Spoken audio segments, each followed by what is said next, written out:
காசாவை மொத்தமாக இஸ்ரேலுக்கு தாரை வார்த்து விட வேண்டும் என்பதில் ரொம்ப கவனமாக அமெரிக்காவும் செயல்படுகிற நிலையில தான் தற்போது காசாவுக்குள்ள சர்வதேச நிலைப்படுத்தல் படைகளை கொண்டு வருவதற்கு அமெரிக்கா முயற்சி செய்கிறது. இதற்கும் இந்த நாடுகளும் தங்கள் படைகளை அனுப்புறதுக்கு ரெடி இல்லை என்கிற ஒரு நிலையில தான் சோமாலிலாண்டோட அண்மையில் இஸ்ரேல் ஒரு பேச்சுவார்த்தையை நடத்தியிருந்தாங்க. என்ன பேச்சுவார்த்தைன்னா, உங்களை நாங்கள் தனிநாடாக அங்கீகரிக்கிறோம், உங்களுக்கு தேவையான ஆயுதங்கள், உங்களுக்கு தேவையான தொழில்நுட்பங்கள், உங்களுக்கு தேவையான எல்லாத்தையும் நாங்கள் தர்றோம்.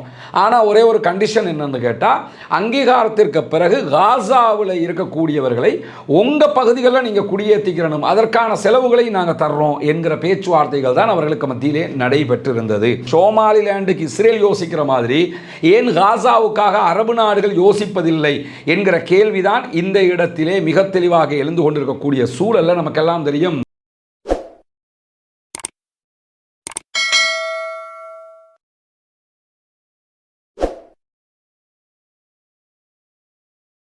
அன்பிற்கினிய சகோதர சகோதரிகளே, நம் அனைவர் மீதும் ஏக இறைவனுடைய அமைதியும் கருணையும் உண்டாகட்டுமாக என்கிற பிரார்த்தனைகளோடு, பாலஸ்தீனத்தினுடைய காசா பகுதிகளில் இஸ்ரேலிய ஆக்கிரமிப்பு இராணுவம் நடத்தி வந்த தாக்குதல்கள், ஒரு பாரிய யுத்தம் 2 ஆண்டுகளாக நடத்தி வரப்பட்ட நிலையில் தற்போது ஒரு யுத்த நிறுத்தமாக அது மாறி இருக்கிறது என்பது நமக்கெல்லாம் தெரியும். இன்றும் இஸ்ரேலிய ஆக்கிரமிப்பு இராணுவம் பாலஸ்தீன அப்பாவிகள் மீது தாக்குதல்களை தொடர்ந்து கொண்டே இருக்கிறது. குறிப்பாக இன்றைக்கு வெஸ்ட் பேங்க் அண்ட் காசா 2 பகுதிகளிலும் அவர்கள் தாக்குதல்களை நடத்தி இருப்பதை நம்ம பார்க்க முடியும். வெஸ்ட் பேங்கினுடைய கபாதியா பகுதிகளை மொத்தமாக சுற்றி வளைத்த இஸ்ரேலிய ஆக்கிரமிப்பு இராணுவம் என்ன பண்ணாங்கன்னா, ஜெருசலம் அதே போன்று ரமல்லா உள்ளிட்ட பகுதிகளில் பாரிய சுற்றி வளைப்புகளையும் கைதுகளையும் தாக்குதல்களையும் கூட நடத்தி இருக்கிறார்கள் என்கிற செய்திகளை அல் ஜசீரா பதிவு செய்தே வருகிறது. இன்னும் சொல்லப்போனால் அல் ஜசீராவை மேலும் 2 ஆண்டுகளுக்கு இஸ்ரேலுக்குள் தடை விதித்திருக்கிறது இஸ்ரேலிய ஆக்கிரமிப்பு அரசாங்கம் என்கிற செய்திகளும் இன்றைக்கும் வெளியாகி இருப்பதை நம்ம பார்க்க முடியும். இந்த சூழலில் காசா முழுவதும் இஸ்ரேலிய ஆக்கிரமிப்பு இராணுவம் தாக்குதல்களை தொடர்ந்து வருகிறது. குறிப்பாக இன்றைக்கு அல் ஜசீராவினுடைய செய்தியின் பிரகாரம் இஸ்ரேலிய போர் விமானங்கள் அதே போன்று ட்ரோன்கள் வடக்கு ரஃபாவினுடைய பகுதிகள் மீது தாக்குதல்களை நடத்தி இருக்கிறது. 1.5 ஆண்டுகளுக்கு மேலாக இந்த பகுதிகளை இஸ்ரேலிய ஆக்கிரமிப்பு இராணுவம் தான் கண்ட்ரோல் பண்ணி கொண்டிருக்கிறாங்க. அதன் அடிப்படையில் அவர்களுடைய கண்ட்ரோலுக்கு கீழே இருக்கக்கூடிய அப்பாவிகள் மீது தான் இந்த தாக்குதல்களை அவர்கள் நடத்தி இருக்கிறார்கள். அதே போன்று இஸ்ரேலுடைய கட்டுப்பாட்டில் இருக்கக்கூடிய கிழக்கு பகுதிகளிலையும் இன்றைக்கு பல்வேறு விதமான தாக்குதல்களை இஸ்ரேலிய ஆக்கிரமிப்பு இராணுவம் நடத்தி இருக்கிறது. பீரங்கி தாக்குதல்கள், அதே போன்று பாலஸ்தீன அப்பாவிகளுடைய கூடாரங்கள் மீதான தாக்குதல்களையும் அவர்கள் தொடர்ந்து நடத்தி கொண்டிருக்கிறார்கள். பாலஸ்தீன அப்பாவிகள் சமாதான ஒரு நிலையை எட்டியிருந்தாலும் யுத்த நிறுத்தத்தை மீறி இஸ்ரேல் சர்வதேச சட்டங்களை மீறி இந்த தாக்குதல்களை நடத்தி வருகிறது. பல சர்வதேச நாடுகள் இதை கண்டித்தாலும் கண்டிப்புகளை கவனத்தில் கொள்ளாமல் இஸ்ரேல் தாக்குதல்களை தொடர்ந்தே வருகிறது. இந்த சூழலில் தான் திடீரென நேற்றைய தினம் வெள்ளிக்கிழமை சோமாலியாவில் இருந்து தாங்கள் ஒரு தனி நாடாக செயல்பட போகிறோம் என்று 1991 அறிவித்து கொண்ட சோமாலிலேண்ட் என்கிற பகுதி, அதாவது தமிழில் சோமாலிலாந்துன்னு சொல்லுவாங்க, சோமாலிலேண்ட் என்கிற பகுதி, இந்த பகுதியை ஒரு தனி நாடாக தாங்கள் அங்கீகரிக்கிறோம் என்று சொல்லி இஸ்ரேல் நேற்று திடீர் அறிவிப்பை விடுத்திருந்தது. தனி நாடாக அங்கீகரிப்பது மட்டுமல்லாமல் அவங்களுடனான ராஜதந்திர உறவுகளை மேற்கொள்வது, தொழில்நுட்ப உறவுகள், இராணுவ உறவுகள் என்று எல்லா உறவுகளையும் நாங்கள் சுமூகமாக்க போகிறோம்னு சொல்லித்தான் இஸ்ரேல் இந்த அறிவிப்பை விடுத்திருக்கிறாங்க.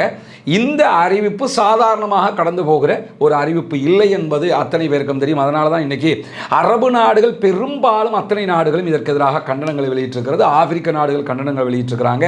ஏன்னா உலகத்தில் இதுவரைக்கும் எந்த ஒரு நாடும் சோமாலிலேண்டை ஒரு தனி நாடாக அங்கீகரிக்கவில்லை. ஈவன் அமெரிக்கா கூட அங்கீகரிக்கலை.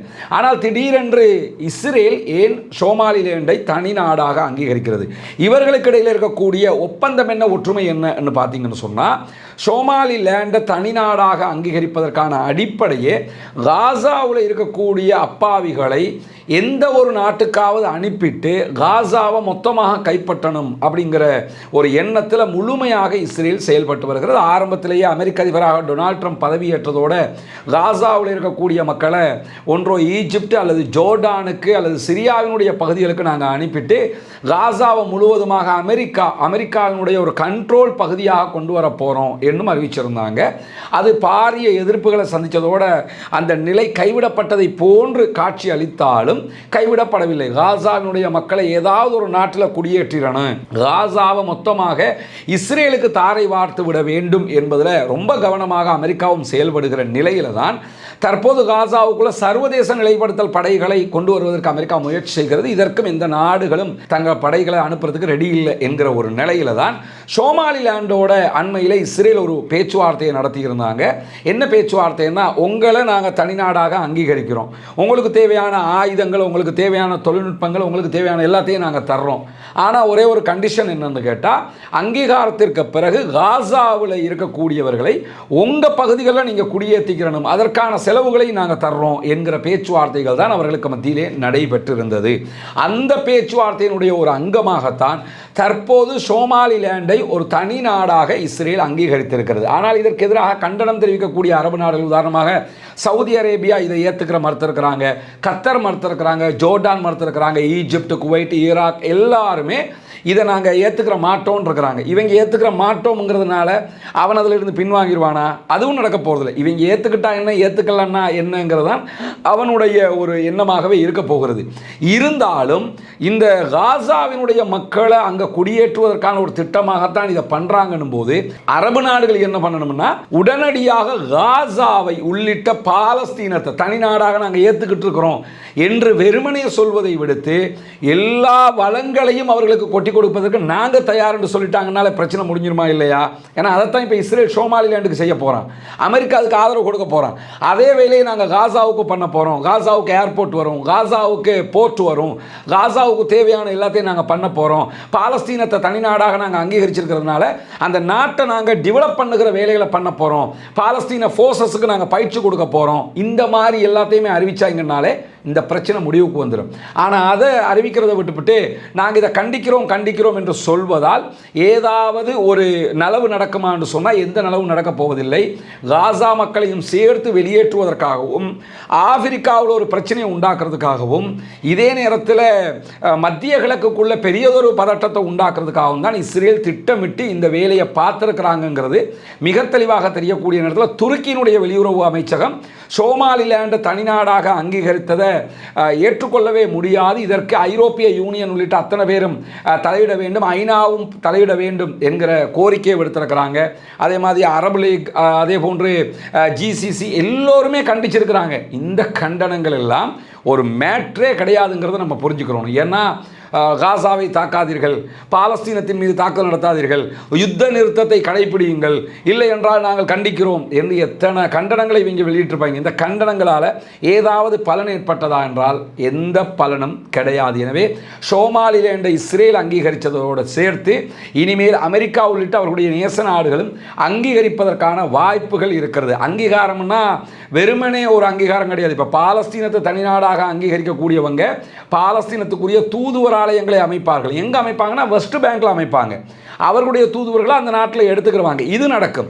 காசாவில் தூதுவர் ஆலயங்களை யாரும் அமைப்பதில்லை. ஏன்னா காசா எப்போ தாக்குதலுக்கு உள்ளாகும் என்கிற ஒரு சந்தேகம் எல்லோருக்கும் இருக்கிறது. இந்த அரபு நாடுகள் தூதுவர் ஆலயங்களை காசாவில் அமைச்சு காசாவை டெவலப் பண்ணுகிற, வெஸ்ட் பேங்கை டெவலப் பண்ணுகிற அந்த காரியங்களில் ஈடுபட்டாங்கன்னு சொன்னாலே வெளிப்படையாக இஸ்ரேல் உள்ள நுழைஞ்சு தாக்குதல் நடத்த முடியாத ஒரு நிலை ஏற்பட்டுவிடும். சோமாலிலாண்டுக்கு இஸ்ரேல் யோசிக்கிற மாதிரி ஏன் காசாவுக்காக அரபு நாடுகள் யோசிப்பதில்லை என்கிற கேள்விதான் இந்த இடத்திலே மிக தெளிவாக எழுந்து கொண்டிருக்கக்கூடிய சூழல்ல நமக்கெல்லாம் தெரியும். யமனில் இருக்கக்கூடிய ஹூத்திகளுக்கும் அதே போன்று அங்கிருக்கக்கூடிய அடுத்த சர்வதேச ஆதரவு பெற்ற அரசாங்கத்திற்கும் இடையில் ஒரு ஒப்பந்தம் எட்டப்பட்டிருக்கிறது. சவுதி அரேபியா முழுவதுமாக எதிர்த்தரப்புக்கு சப்போர்ட் பண்ணக்கூடிய நிலையில் சவுதி அரேபியாவையும் நடுநிலையாக வைத்து ஓமானில் நடைபெற்ற ஒரு பேச்சுவார்த்தையில் பரஸ்பரம் இரண்டு தரப்புலையும் கைதிகளை பரிமாறிக்கொள்வது என்கிற ஒரு ஒப்பந்தம் எட்டப்பட்டிருந்தது. அந்த ஒப்பந்தத்தினுடைய விரிவான தகவல்கள் பிரகாரம் இன்றைக்கு சவுதி அரேபியாவுடைய பாதுகாப்பு அமைச்சர் தெற்கு இடைக்கால கவுன்சிலுக்கு கண்ட்ரோலில் இருக்கக்கூடிய அதரமவுத் அதே போன்று அல் மஹராவி ஆகிய பகுதிகளில் இருந்து சவுதி ஆதரவு பெற்ற படைகளை திரும்ப பெற வேண்டும் என்கிற ஒரு அறிவிப்பை விடுத்திருக்கிறார். இது யேமனுக்குள்ள வளர்ந்து வரக்கூடிய ஒரு நல்ல முனைப்பாக நம்ம பார்க்க முடியும். சவுதி அரேபியாவுக்கும் யமனுக்கும் இடையிலான அந்த சண்டைகள் குறைந்து ஒரு நட்பு நிலை உருவாகுவதற்கும் இது காரணமாகும். ஏன்னா சவுதி அரேபியாவுடைய இரண்டு முக்கியமான பைலட்டுகளையும் இம்முறை இந்த கைதிகள் பரிமாற்றத்தின் போது ஹூத்திகள் விடுதலை செய்வதற்கு ஒப்புக்கொண்டிருக்கிறார்கள். அந்த அடிப்படையில் தான் தற்போது படைகளையும் தெற்கு இடைக்கால கவுன்சிலுடைய கண்ட்ரோலில் இருந்து திரும்ப பெறுமாறு சவுதி அரேபியாவுடைய பாதுகாப்பு அமைச்சு அறிவித்திருக்கிறது என்பது யமனுக்குள்ள ஒரு நல்ல முன்னேற்றகரமான ஒரு செயல்பாடாகத்தான் பார்க்க முடியும் என்பதையும் நம்ம புரிந்து கொள்ளுகிற அதே நேரம் பாலஸ்தீனம் மீதான தாக்குதல்களை தொடர்ந்து அரபு நாடுகள் கண்டிக்கிறதே தவிர அடுத்த கட்ட முனைப்புகள் எதுவும் எடுக்காமல் இருக்கின்றன. குறிப்பாக ரஃபா பார்டர் இன்னும் முழுமையாக திறக்கப்படாத காரணத்தினால காசாவுக்குள் தேவையான உணவுகள் மருந்துகள் போவதில் பெரும் சங்கடம் நிலவி வருகிறது. எனவே தற்போது காசா மக்களை வெளியேற்றுவதற்குரிய ஒரு திட்டமாகத்தான் சோமாலிலாண்டை கையிலே எடுத்திருக்கிறது இஸ்ரேல். இதனை அரபு நாடுகள் கரெக்டாக புரிஞ்சுக்கிட்டாங்கன்னா மட்டுமே இதில் இருந்து மீட்சி பெற முடியுமே தவிர, இல்லாவிட்டால் எப்படி காசாவை அவங்க இழந்தாங்களோ அது போன்று சோமாலியாவுடைய பெரும்பகுதியை இஸ்ரேலுக்கு சாதகமான ஒரு எதிரி தரப்பாக மாற்றிக்கொள்வார்கள். இது மத்திய கிழக்கில் காசா பிரச்சனை இருக்கிற மாதிரி ஆப்பிரிக்காவுக்குள்ள சோமாலிலாண்ட் ஒரு பிரச்சனைக்குரிய ஒரு லேண்டாக மாறிவிடும் என்பதுதான் நம்ம இந்த இடத்துல புரிந்து கொள்ள வேண்டிய முக்கிய அம்சமாக இருக்கிறது. பொறுத்திருந்து பார்ப்போம் என்னவெல்லாம் நடக்கிறது என்பதை. நாங்கள் கொழும்புல இருந்து எங்களால் முடிஞ்சதை பண்ணுறதுக்கு இங்கே வந்திருக்கிறோம். எங்களால் எது முடியுமோ, நாங்கள் கவர்மெண்ட் கிடையாது, நாங்களும் சாதாரண மக்கள் அப்படி தான் நினச்சிட்டேனா. ஆனால் எங்களால் முடிஞ்ச அளவுக்கு எல்லா ஏரியாக்களுக்கும் போய் எல்லாம் பண்ணுறோம். இங்கே வந்து பார்க்கல இப்போ நாங்கள் இஸ்லாமியர்களாக ஒரு விஷயத்தை புரிஞ்சுக்கிறோம். இப்போ என்னென்னா, எங்களுடைய குரானில் இறைவன் ஒரு செய்தியை சொல்கிறான். இந்த மாதிரியான ஒரு சூழல் ஏற்படுகிற போது பாதிப்பு வந்தவங்க நம்ம என்ன நினச்சிக்கிறோம்னு கேட்டால், இது இறைவனுடைய சோதனை, நம்ம ஏதோ ஒரு வகையில் கடவுள் நம்மளை சோதிக்கிறாரு, அதெல்லாம் பொறுமையாக இருக்கணும் இந்த நேரத்தில். அப்போ குரானில் வலனபுலுவன்னக்கும் பிஷை இன் மினல் ஹவுஃபி வல் ஜூ, இறைவன் என்ன சொல்கிறான்னா, உங்களை பயத்தை தந்து சோதிப்போம். இப்போ இந்த மாதிரி ஒரு சம்பவம் நடக்கும்போது நீங்கள் எப்படி பயந்திருப்பீங்கிறத நாங்கள் உணர முடியாது, நீங்கள் தான் உணர்வீங்க. ஏன்னா அது இயற்கையாக நடக்கிற ஒரு அனர்த்தம் இது. அப்போ அந்த பயத்தை தந்து நமக்கு ஒரு சோதனை வரும். அதே மாதிரி பசி, எவ்வளோ பெரிய கோடீஸ்வரனாக இருந்தாலும் இந்த டைமில் ஒன்றுமே இல்லாமல் போயிடுச்சு. அப்போ பணத்தை வச்சு நம்ம ஒன்றும் பண்ண இயலாது, புரியுதா? காசை வச்சு ஏதாவது செய்யலுமா? அப்போ வெள்ளம் வந்துச்சு, பெரிய பெரிய கார்கள் பங்களாக்கள் எல்லாமே அடிபட்டு போயிடுச்சு. இங்கே உங்கள் இந்த வீடு ஒரு 10 லட்சம் பெறுமதின்னா பல கோடி உள்ள வீடுகளும் போயிடுச்சு. அப்போ பசி வந்துருச்சுன்னா சாப்பிட்றதுக்கு ஒன்றுமே இல்லை. பசியை தந்து இறைவன் நம்மளை சோதிப்பான். பார்த்துக்க, நீ கரெக்டாக இருந்துக்கிறனு, அவனோட வாழ்க்கையை சரியாக அமைச்சிக்கிறனு, இந்த மாதிரியெல்லாம் நடக்கும்னு சொல்லி. இப்போ இந்த நேரங்கள் இதையெல்லாம் சொல்லிட்டு இறைவன் உயிர்களை காவு கொண்டும் உங்களை நாங்கள் சோதிப்போம்ங்கிறான். குழந்தை இல்லாமல் போயிருக்கும், அப்பா இல்லாமல் போயிருப்பார். இன்றைக்கி உங்களுக்கு நடந்தது நாளைக்கு எங்களுக்கும் நடக்கலாம், அப்படித்தானே? இன்றைக்கி இந்த பக்கம் நடந்தது நாளைக்கு இன்னொரு பக்கம் நடக்கலாம். இன்றைக்கி நாடு முழுக்க 20 மாவட்டங்களில் இது நடந்திருக்குது. இந்த மாதிரி சம்பவங்கள் நடக்கும் போதெல்லாம் நம்ம வந்து முடிஞ்ச வரைக்கும் பொறுமையாக தான் இருக்கணும். கடவுள் நம்மளுக்கு ஒரு சோதனையை வச்சிருக்கிறாரு, பொறுத்து போவோம். நம்ம அடுத்த கட்டம் டெவலப் ஆகி வரணும், அதுக்கு என்ன பண்ணலாம்னு. அரசாங்கமே எல்லாத்தையும் நமக்கு பண்ணிட முடியாது, அவங்க முடிஞ்ச வரைக்கும் தான் பண்ணுவாங்க. எங்களால் எது முடியுமோ அதை உங்களுக்கு பண்ணுறதுக்கு நாங்கள் முயற்சி பண்ணுவோம் இன்ஷா அல்லாஹ். அப்போ எங்களால் ஒரு குறிப்பிட்ட வட்டத்துக்குள்ளே தான் எங்களுக்கு பண்ணணும். உங்கள் பிள்ளைகளுக்கான ஸ்கூல் வேலைப்பாடுகளை எங்களால் பண்ணித்தர இயலும். அது மாதிரி உங்களுக்கு தேவையான உணவுகள் எங்களுக்கு முடிஞ்ச வரைக்கும் பண்ணித்தர முடியும். அந்த மாதிரி வேலைகளை நாங்கள் பண்ணித்தர முடியும். அரசாங்கமும் சிறப்பான அறிவிப்புகளை விடுத்திருக்கிறாங்க. ஆனால் அது அதிகாரிகளூடாக நீங்கள் அதை பெற்றுக்கொள்ளணும். ஆனால் இந்த மாதிரி இடங்கள்ல இருக்கிற ரொம்ப கவனமாகவே இருக்கணும் நம்ம, புரியுதா? அதோடு இப்போ கொழும்புலேருந்து நாங்கள் வந்திருக்கக்கூடிய சகோதரர்கள் நம்ம புரிஞ்சுக்கிறணும் என்னென்னா, நமக்கு நிறைய அருள் கிடைக்கிது. நமக்கு நம்ம இருக்கிற இடங்கள்ல அந்த அருள்ற பெருமதி தெரியாமல் நம்ம இருப்போம். இந்த மாதிரி ஆபத்துக்கள் வருகிற நேரத்தில் அந்த அருள் எவ்வளோ பெருமதியானது. நமக்கு ஹாஸ்பிட்டல் பக்கத்திலே கிடைச்சிருது, எல்லாமே பக்கத்தில் கிடைச்சிருது. இந்த மக்கள் இங்கேருந்து மருத்துவமனைக்கு போகணும்னா ரொம்ப லாங் டிஸ்டன்ஸுக்கு நீங்கள் போகணும். அப்போ இது உங்களுக்கு ஒரு விதமான படிப்பினை, எங்களுக்கு ஒரு விதமான படிப்பினை, நம்ம அத்தனை பேருக்குமே இது படிப்பினை தான், சரியா? அதனால் இறைவனுக்கு நன்றியுடையவர்களாக இருக்கிறது தான் இந்த இடத்துல நமக்கு ரொம்ப முக்கியமானது. இந்த அனர்த்தங்களை எல்லாம் வந்து யாரும் தடுக்க முடியாது, இறைவன் மட்டும்தான் தடுக்க முடியும். அந்த இறைவனிடத்துல தான் அந்த ஆற்றல் இருக்குது, சரியா? சின்ன ஒரு உபதேசம் உங்களுக்கு சொல்லணும்னு தோணிச்சு சொல்லியிருக்கிறேன். கடந்த 3 ஆண்டுகளாக இன மத குல பேதம் இல்லாமல் பாடசாலை உபகரணங்களை அன்பளிப்பு செய்கிற ஹேப்பி டு லேர்ன் என்கிற ஒரு திட்டத்தை நம்ம நடைமுறைப்படுத்தி வர்றோம்ங்கிறது உங்களுக்கு தெரியும். இதுவரைக்கும் 5000க்கு மேற்பட்ட மாணவர்களுக்கு அவர்களுடைய பாடசாலைகளுக்கே தேடி சென்று நாம் நம்மால் முடிந்த உதவிகளை ஒத்தாசைகளை செய்திருக்கிறோம். இந்த திட்டத்தில் இணைய விரும்புகிற சகோதரர்கள், பாடசாலை மாணவர்களுக்கான உபகரணங்களுக்கு அன்பளிப்பு செய்ய விரும்புகிற நண்பர்கள், அன்பர்கள், தாய்மார்கள் அத்தனை பேரும் முன்னால் தெரிகிற நம்முடைய வங்கி கணக்கு இலக்கத்திற்கு உங்களால் முடிந்த உதவிகளை வாரி வழங்க முடியும். உங்களால் 200 ரூபா தான் முடியுமா, 500 ரூபா தான் முடியுமா, 1000 ரூபா முடியுமா, 10,000 ரூபா முடியுமா, என் லட்சங்களில் முடியுமா, எது முடியுமோ அதனை அந்த மாணவர்களுக்காக உதவுவதினூடாக நாளை மறுமையில் அல்லாஹ்விடத்தில் விமோசனத்தையும் பெற்று நரகத்திலிருந்து விடுதலையும் பெறக்கூடிய பாக்கியம் நமக்கு கிடைக்கும். இணையுங்கள், உதவுங்கள். நாளை மறுமையிலே அல்லாஹ்விடத்தில் நிறைய விமோசனங்களை பெற்றுக்கொள்ளுங்கள் என்கிற அழைப்பை கூறிக்கொள்கிறோம்.